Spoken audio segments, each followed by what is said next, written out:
Miles off the north coast of Australia is the territory of Papua New Guinea. In the western highlands of Papua New Guinea there are many tribes. One of them is the Kawelka.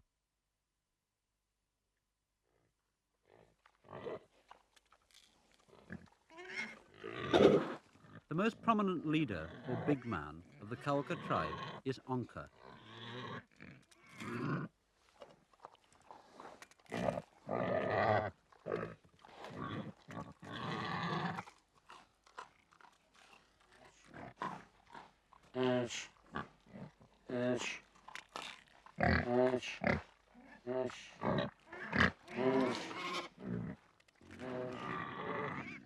For 5 years, the Kawelka tribe, driven on by Onka, have been struggling to assemble a huge gift, mainly of pigs, to present to a neighbouring tribe. For Onka, assembling and giving this gift is more important than anything in his life.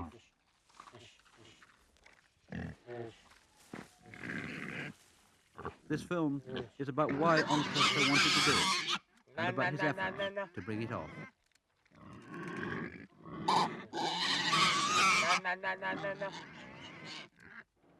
The big man of the tribe who are going to receive the gift is Peroa, who is also the local member of the National Assembly. One day, this July, Peroa set off on his way back home to the highlands. Peroa knew pretty well what the Kawelka were trying to prepare. 500 or 600 pigs, rare birds, money, tubes of decorating oil, a truck, and maybe a motorbike. All his life, Peroa, like all Highland men, has been involved in the system of receiving gifts and later repaying them. These gifts are called Moka, and Moka is the most important thing in the lives of the Highland people. When he got home this summer, Peroa thought that Onka's Moka was going to be very soon, but that's not how it turned out, and Peroa just had to wait till Onka was ready.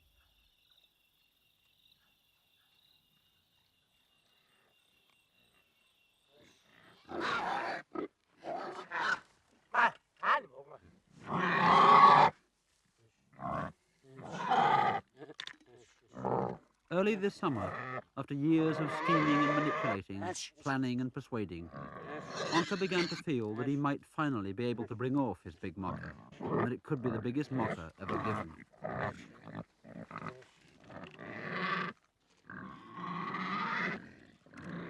The reason why Onka so wanted to give his big Moka is that only by giving can he earn fame and status for his tribe and for himself. In the West, you can get status lots of ways, from money, from success, from your job, your possessions. The only way Onka can get status is to outdo his fellow men in Moka, to overwhelm them publicly by the sheer size of the gift that he gives. It's an awful lot of work to organize a big gift, and Onka needed the cooperation of a lot of people. Big men have no authority over their tribesmen. Onka cannot order people around. He can only persuade.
Onka gave them a favourite speech in which he told them to stop fiddling about in their gardens, to stop drinking beer and wasting time with women, and to get on with it.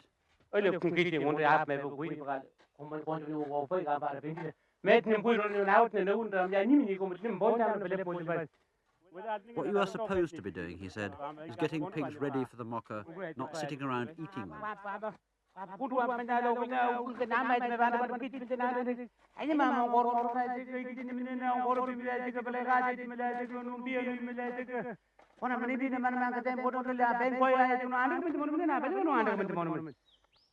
The Kawelka are a small tribe, about 1,000 people. All around are other tribes, some allies, some enemies.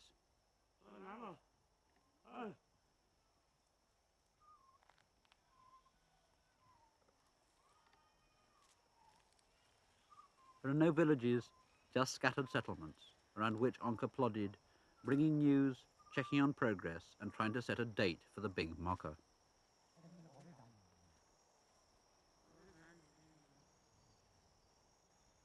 The date is always a problem.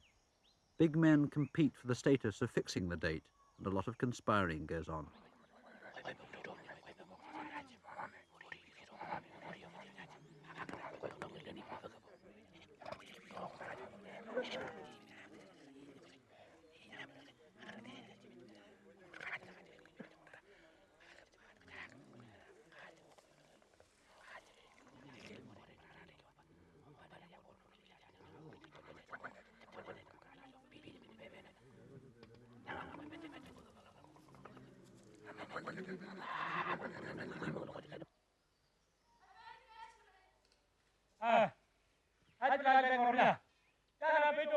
Onka lives in his men's house, 5 minutes away from the house of his favourite wife, Rumbakul.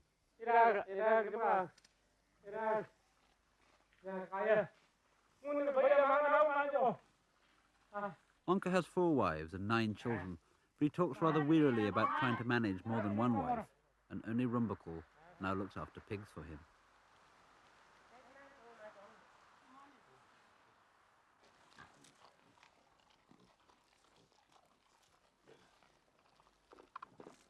Onka talked endlessly about pigs.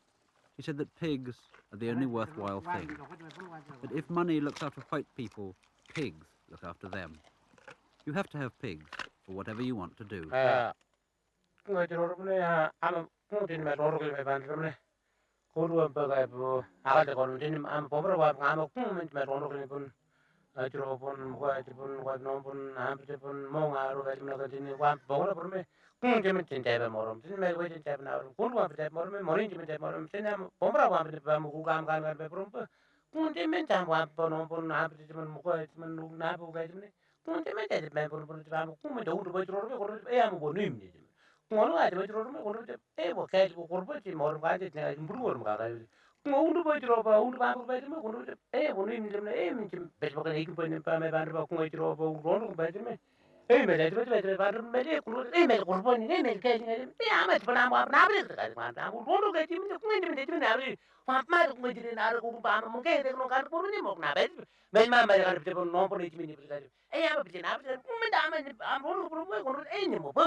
Pigs can be used in lots of ways, but there's a rare bird captured in the forest that is used only as a Moka gift, much as the Chinese are apt to give pandas to visiting dignitaries. It's called a cassowary, and Onka hoped to give 5.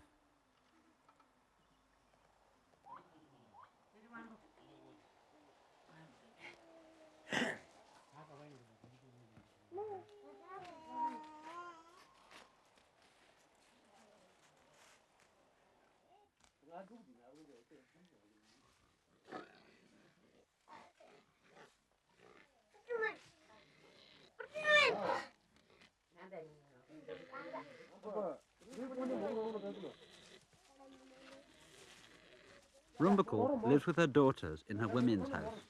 The pigs live there too, separated off by a fence.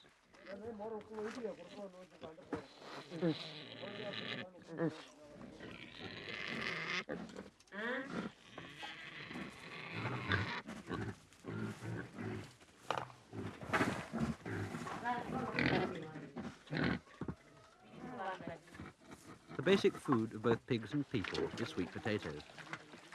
Pigs are a lot of work. Hard at it, Rumbakal can look after 8 full-grown pigs, maybe 10 for a while.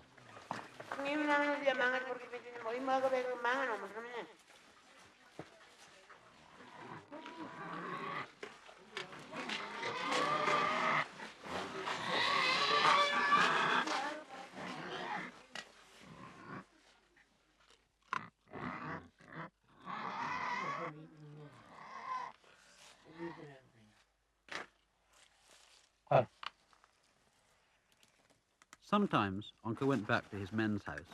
Sometimes he ate with Rumbakal and the children. You can survive all right without pigs. Your food, the materials for your house, the traditional clothes, all come from the gardens and forest, and you only eat pig on special occasions. But if you want to get on in life or even marry, then you've got to have pigs.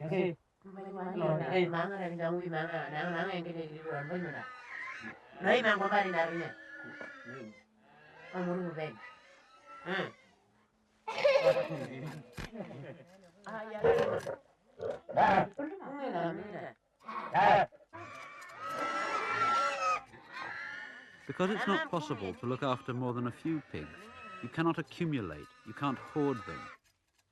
What you can do is to assemble a lot of pigs and give them away in a big public show. And it's by giving that you impress other people. In his big Moka, Onka himself wanted to give about 100 pigs. To have that many on the day, there is a system of investment. Over the last 4 years, Onka had invested pigs with other people, mostly with Rumbakal's father. The next day, Rumbakal's father was going to show them the pigs he owned, and Onka sorted through his feathers and skins to see what he was going to wear for the occasion.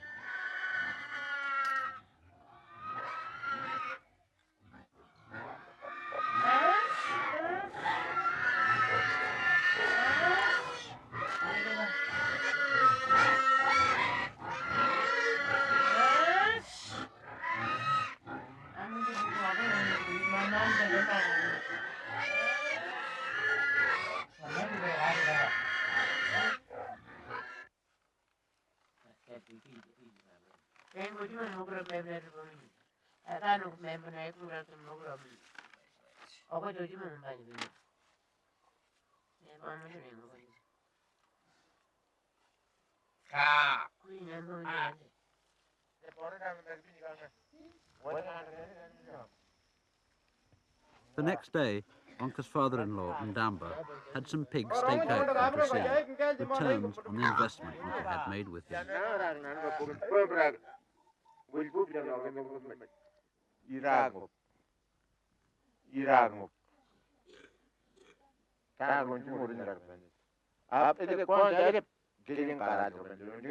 If Onka was satisfied, these pigs would be given to him later at a small moka which would feed into Onka's big one. It was not as many as Onka had hoped, but it was a start. Pigs have always been important. Onka's father-in-law told us about the olden days.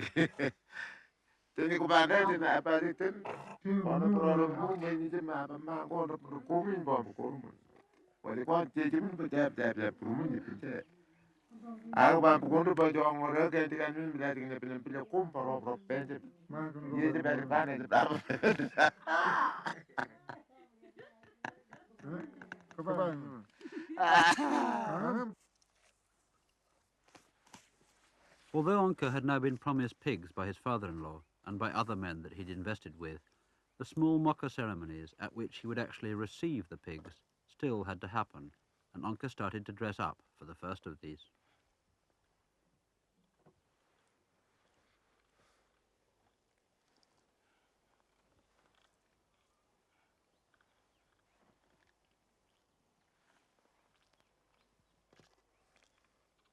Before the Australians pacified the area in the 1940s, Onka too fought against his enemy tribes and sometimes against his allies. Big men planned the fighting and the peace and the pig givings that followed. Big men have always been especially vulnerable. Onka has many stories about attacks upon himself, including one about how one night he was about to visit his lavatory hut. As he walked towards it, he sensed his enemies lying in wait. Onka hid in a nearby bush and watched while his enemies crept up and drove their spears through the walls, thinking they'd got him inside.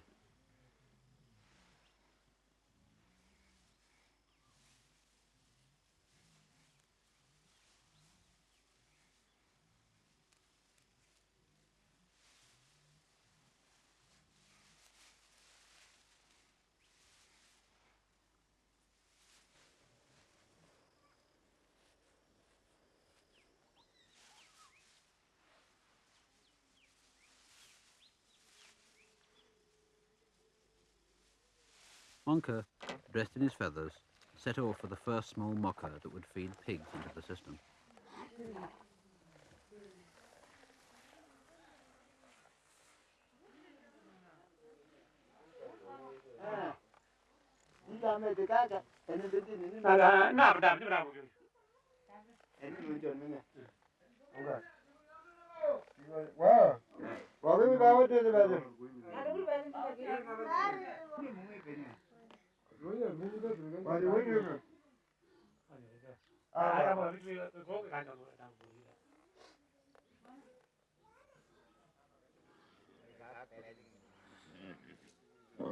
While the pigs are tied up in the shade, the donors put on their bird of paradise feathers and dance to celebrate their achievement.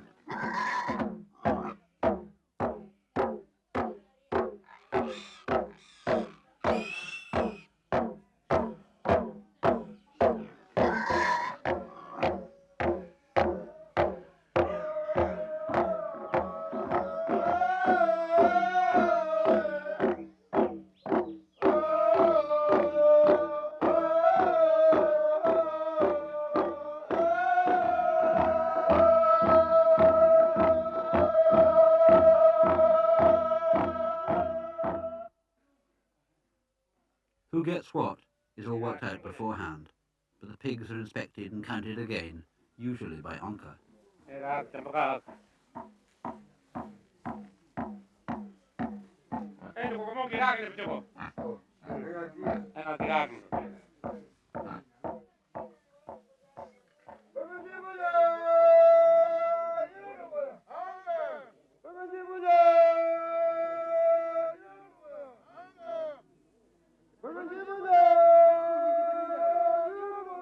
The donors walk down the line of stakes, shouting out the name of the man who will receive the pig that will be tied to it.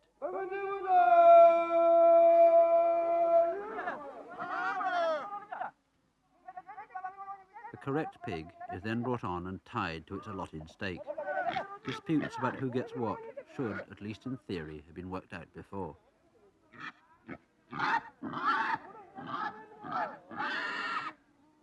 Before the pigs are taken away, men make speeches of a special kind, full of allusions and complex metaphors, a whole language of their own.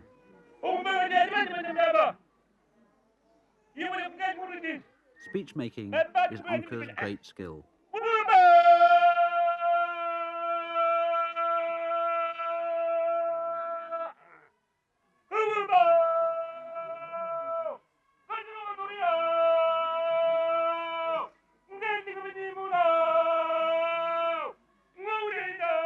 At one stage in his speech, Onka said, "The men's house had fallen down, the young girl's breasts had fallen, the young man's beard grew long.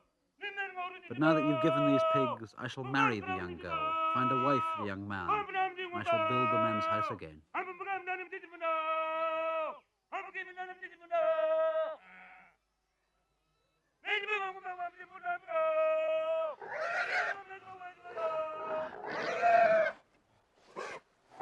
Onka got one pig and his fellow tribesmen got the rest, all to be fed into the big Moka.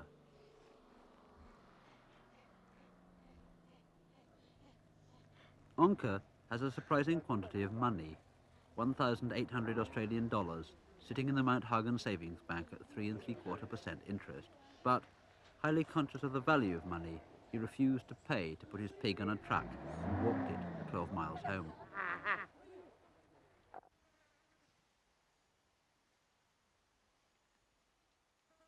It wasn't only that Onka wanted to give his big Moka, he had to. Moka gifts are given and, some years later, they should be repaid with interest. Technically, Moka is the interest, the extra, that you manage to give back over and above the gift you received. 10 years ago, Onka's tribe were given 400 pigs by their neighbours, and to answer that, Onka wanted to give at least 600.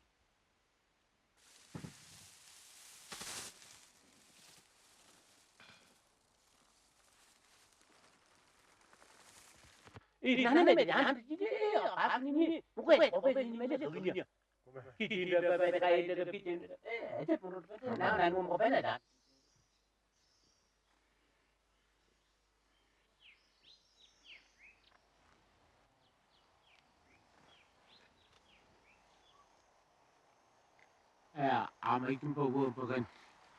I'm out to play them basement the pan. They won't be like my mountain. Murmur cat me to them. King by my bad by the winter queen rock like Copy of Moracum for old good paper. No man that Monroe, we not better for any but I'm an Indian woman, Jamaica. Now I run with my move of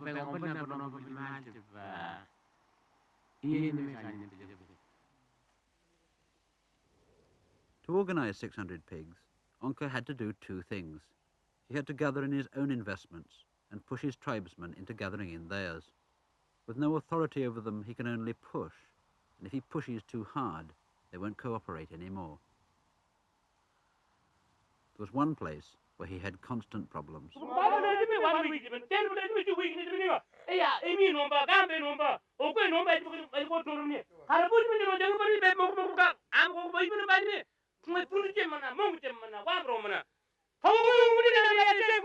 He told them to stop looking for lice in their wives' aprons and get a move on.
Later, another of the small mockers took place and fed in 55 more pigs for the big mocker. Onka supervised the dancers to make sure they would perform well when the big Moka came.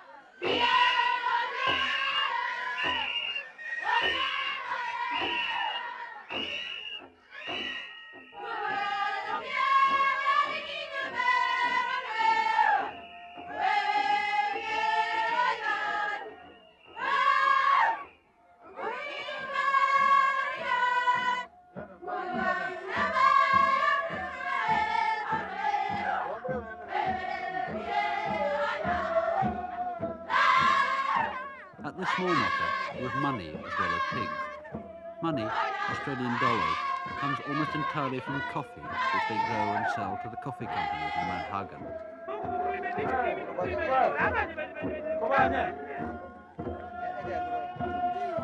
Until 10 years ago, pearl shells were used in Moka, but now shells have been replaced by paper dollars, and a big pig is now worth about $250 at £140.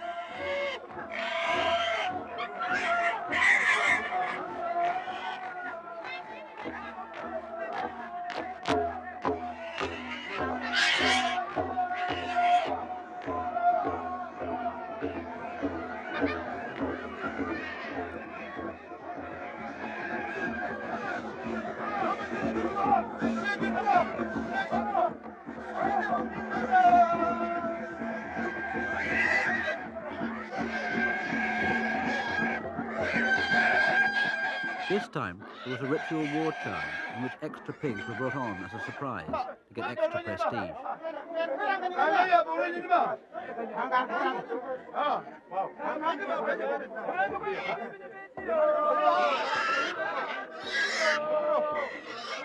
Within every tribe, big men compete with each other. Onka has one particular rival trying to oust him, Rima.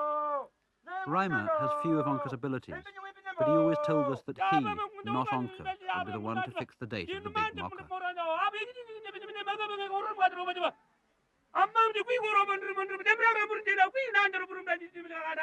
In his speech, Onka said that they all knew the story of the lady who made a lot of noise in her sweet potato garden until a man came along and gave her what she wanted, and then she was happy and quiet. And now that I've got what I want, he said, I too am very happy, and like that lady, I will sit in my corner and not say any more.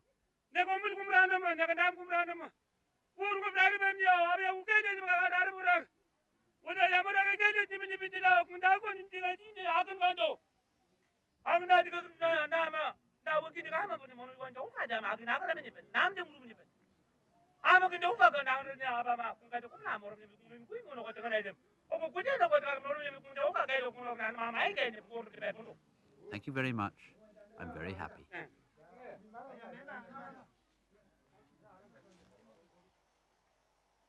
Yeah. Yeah, Colombia. Nah, do my eating bed now, but one bad winter could be eating bed needing to go to the Belgium.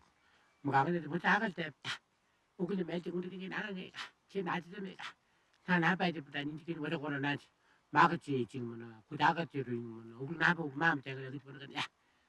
We call Ropa, Moka in the night of Mel waiting in the Moka, who never get it, but I call Ropa, I don't want to enter my own car and it is now movable.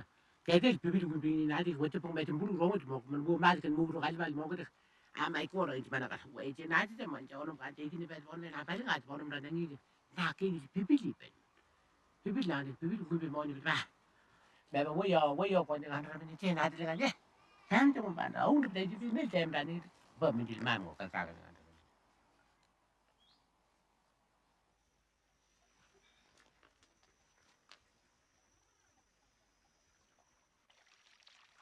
As the pigs began to appear, Onka said that they were like a snake half hidden in the grass. He could see its head, but he couldn't tell how long its body was.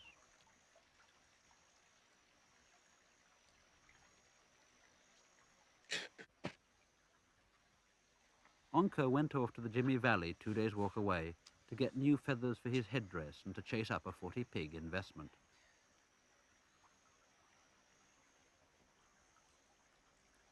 While he was away, something happened to jeopardize all he had been working for.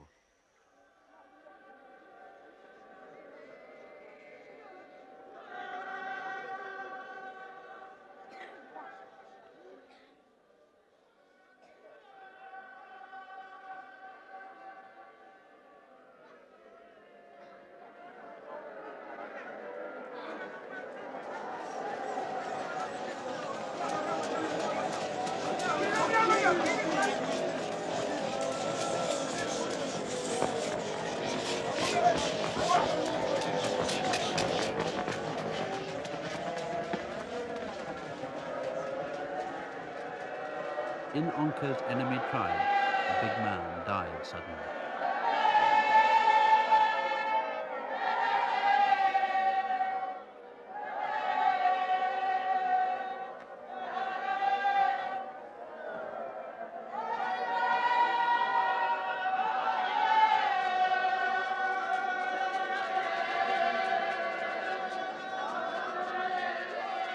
If a man, especially a big man, dies suddenly, it's always thought he was killed by sorcery, and the men charge in anger against the enemy who must have performed the sorcery.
In their song, the women sang, "O my father, whom shall I turn to now?" In their song, the men sang, "O my brother, whom shall I live with now?"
As the day wore on, visitors brought news of Kawelka men of Onka's group who had been heard singing, drunk, in a truck. People said it must be our Kawelka enemies who killed our big man by sorcery, that they were singing because they were pleased, and there began to be talk of going down to burn Kawelka houses.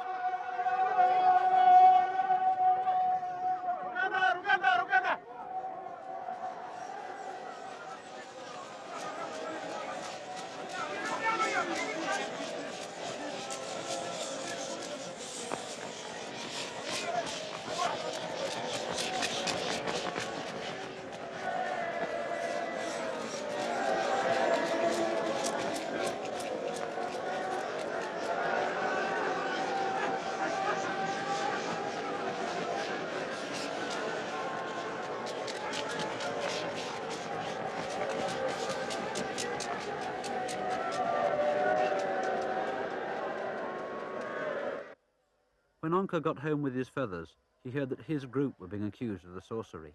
At once, he sent a pig down to the funeral with a message to say it wasn't true, and a special branch used in oath-taking to emphasize the truth of what he was saying.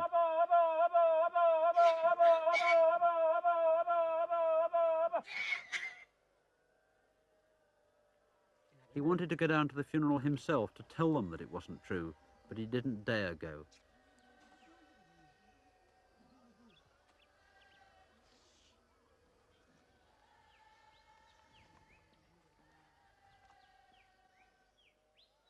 Some of his relatives, married into the dead man's tribe, came and took his branch and his pig down, along with a pig of their own.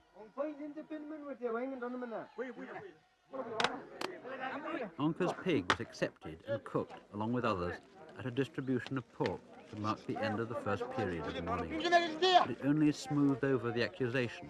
It didn't get rid of the suspicion.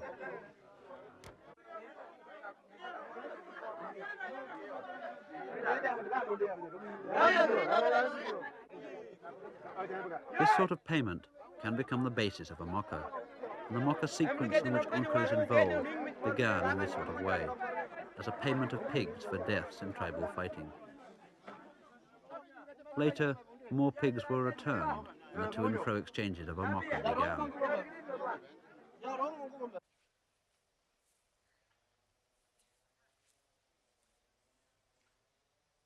The funeral held everything up. For 3 weeks, until the mourning was over, the Kawelka were uneasy. There were no Mokas in case they antagonized the dead man's tribe.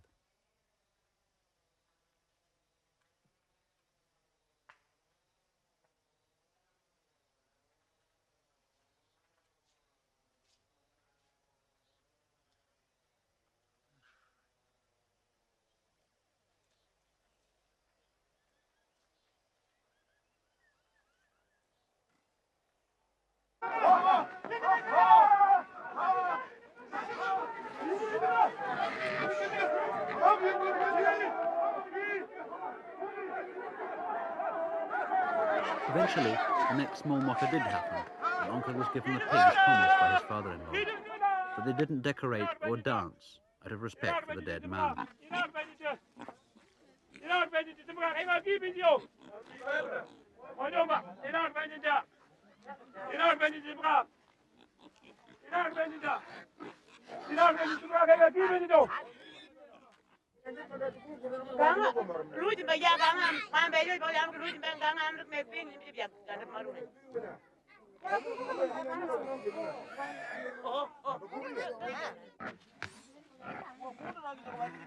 Onka did rather better than he expected.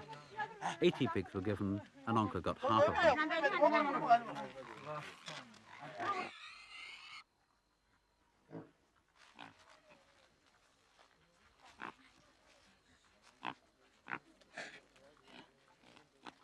Onka was very happy, but more pigs meant more work, and the pressure was really on him, and even more on Rumbakul, to hand the pigs on.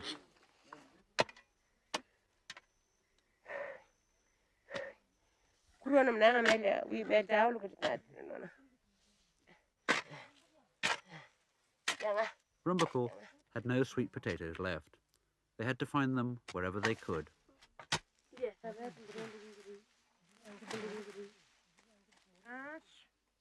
At night, with no more room for pigs inside, someone had to sleep out with them. Onka even found an extra wife, a widow whose greatest attraction was her capacity for work.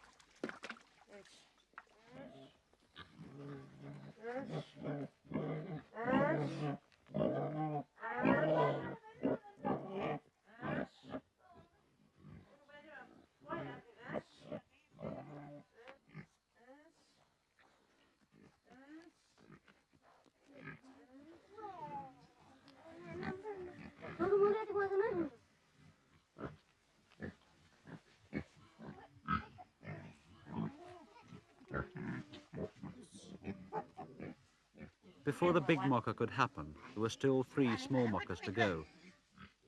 Each one meant more pigs and mounting pressure to pass them on.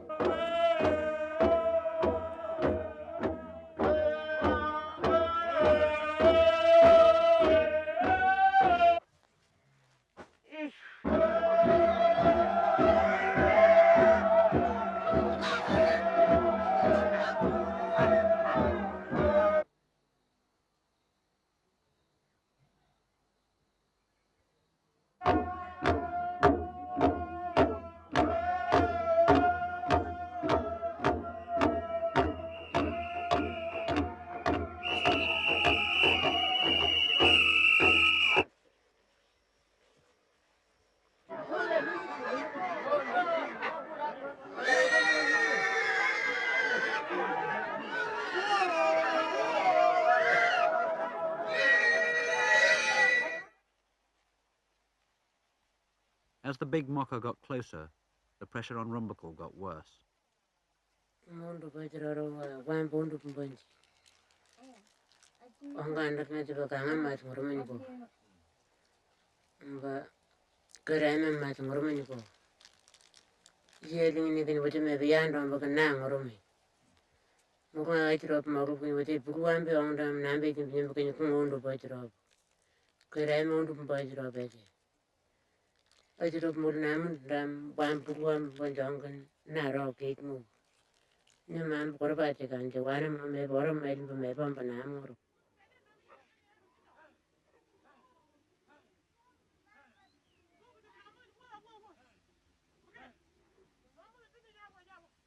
The last few pigs were coming in.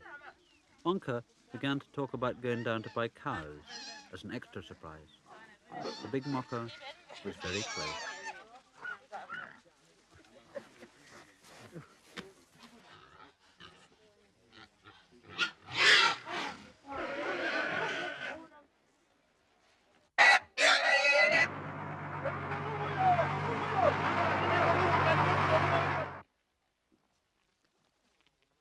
Moka isn't just about pigs, it's about all kinds of things. The Kawelka say that it keeps the peace. It's a way of making a name for yourself. It holds the tribe together. It's the big social event.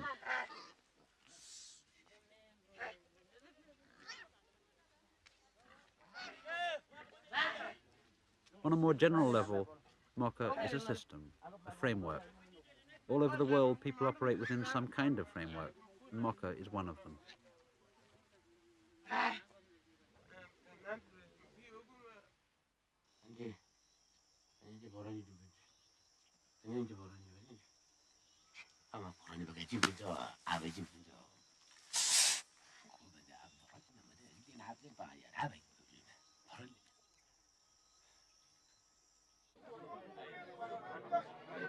There was one more thing to do before the big Moka could happen the next day. The money they had collected to give to Pero and his tribe had to be spread out in country. They got 10,000 Australian dollars, about £5,500.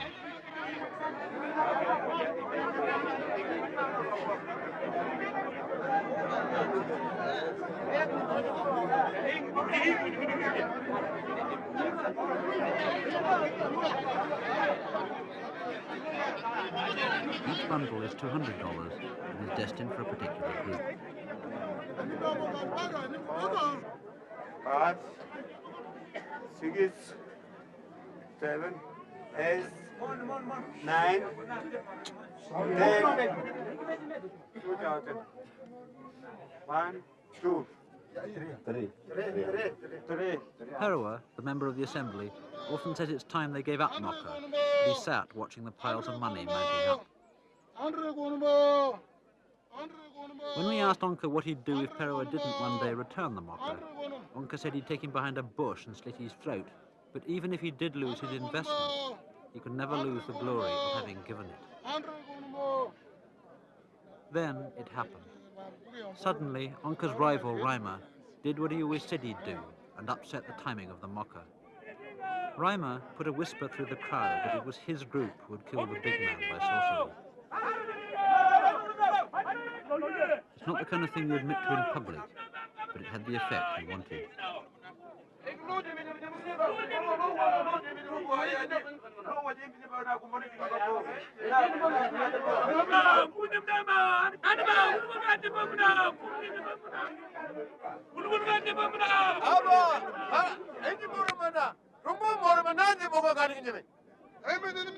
broke up in confusion, with people angry at Rima for stirring up old troubles.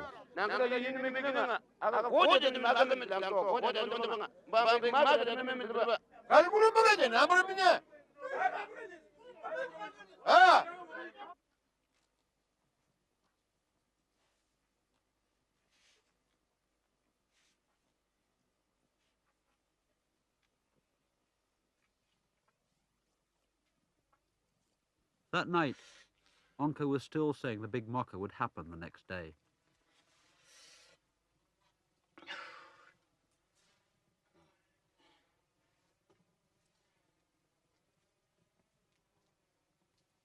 In fact, things turned out much worse than Onka had expected. Early next morning, the group of Kawelka married into the dead man's tribe came down in a war charge to get Rima.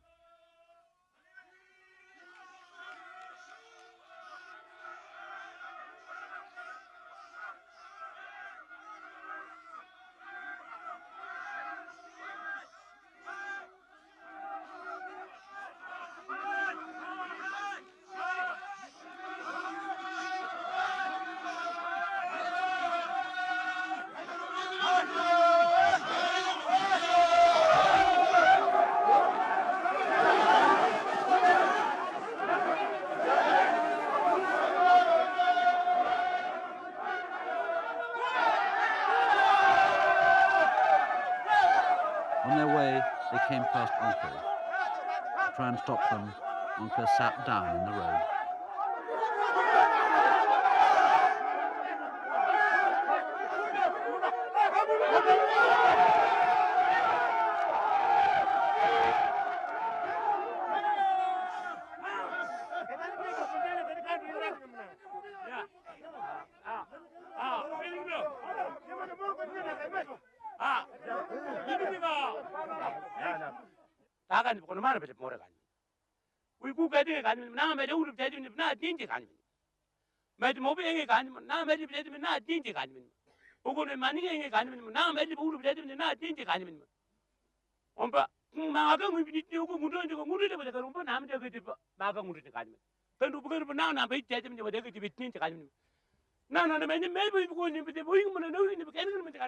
Onka told them that they must stop this talk of fighting. But when the Europeans first came, they had put ideas of fighting down the lavatory hole, and that's where they should stay.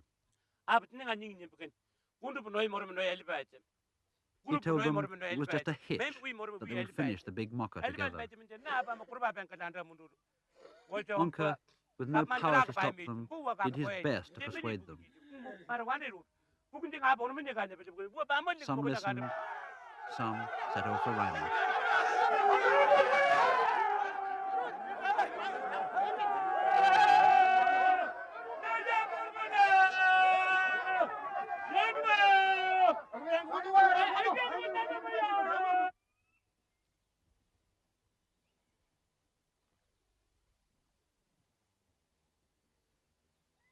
The next day, there was no big Moka. Rima went into hiding. A few nights later, they killed 4 of his pigs. Perewa had been waiting 3 months, but now he had to go back to the assembly to discuss the new constitution for the independence of Papua New Guinea. Perewa was getting used to delays. The big Moka had originally been planned for a year ago, and Onka and his group had got as far as buying a truck as part of their gift. Perewa said there was no point in the truck rotting away until the big Moka did happen, and that he might as well use it in the meantime.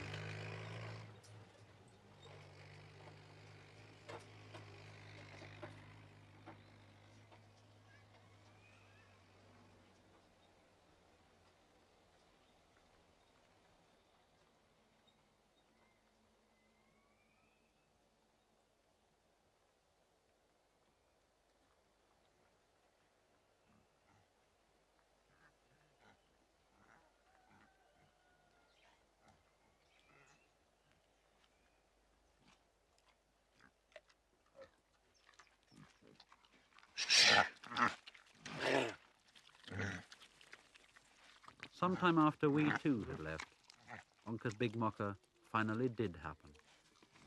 There were 600 pigs, $10,000, 8 cows, and 12 cassories. They washed the truck and decorated it with flowers, and there was a motorbike.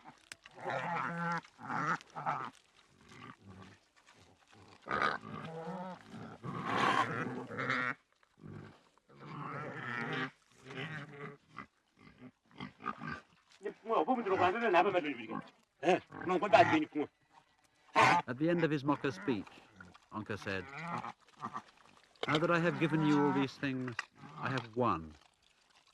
I have knocked you down by giving so much."